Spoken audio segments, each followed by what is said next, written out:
bandiraɓe leñol hajanoɓe fulfulde e pulaku, on jarama, on beltanama no fewi no fewi. Mi yeli on pini jam, on pindi jam, to mi hofni on kadi mi yelani on khairuji e moƴƴe kewɗe. To kadi en andi fulfulde men e serdi, hande bo kadi en daray kadi nyalɗe fulfulde. Wodi woɓɓe no mbirata nyalɗe fulfulde e ɗum ferdi e pulpule goɗɗe. Puɗɗiren kadi e nyalde alal, woɓɓe mbiya alat, woɓɓe mbiya alal. Kadi fulfulde wonde bo e wiyande dewo, nyalde alal walla nyalde alat e wiye dewo.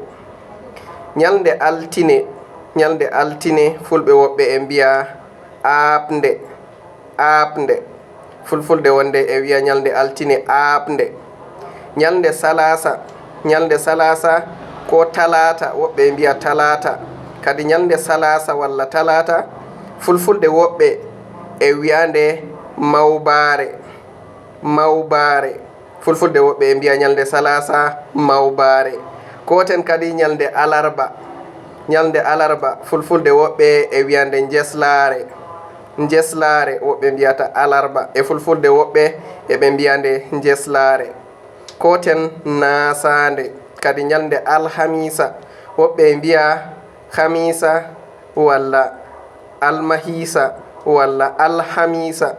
Fu kadi noon woɓɓe fulɓe noon mbiyata. Kadi e fulfulde wonde bo e ɓe mbiya nasande, woɓɓe mbiyata alhamisa ko almahisa ko alkamisa. Nden koten kadi mawnde kayre woni jumɓare, woɓɓe mbiya jumɓare, woɓɓe mbiya jum'are, woɓɓe mbiya jumɓare. To kayre woni mawnde e fulfulde wonde ɓe mbiya nyalde jumɓare mawnde. Koten nyalde asawe fulɓe woɓɓe e mbiyande hoore biire fulfulde wonde e wiyande asawe kayre wiyete hoore biire. Kadi garten dewo, alal walla alat. On jarama, on beltanama no fewi. Mi yelo kadi komi waddani on hande bo fottani on, kadi so ɗum fottani on gerɓane woɓɓe bo gam ɓe ekkito fulfulde, ɓe ekkito nyalɗe fulfulde. Kadi nyalɗe no woɓɓe fulɓe innirta nyalɗe meɗen nder asaweere.